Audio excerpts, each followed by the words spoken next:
Hello everyone, সবাই কেমন আছো?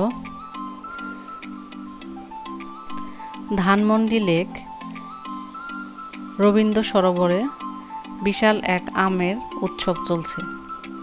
10, 11, 12 এই 3 দিন এই মেলাটি হবে এবং সন্ধ্যার পরে হবে বিভিন্ন শিল্পীদের কনসার্ট। আম মেলার সাথে কনসার্ট চলবে। সবাইকে আমন্ত্রণ জানাচ্ছি। সবাই এসে ঘুরে দেখতে পারো।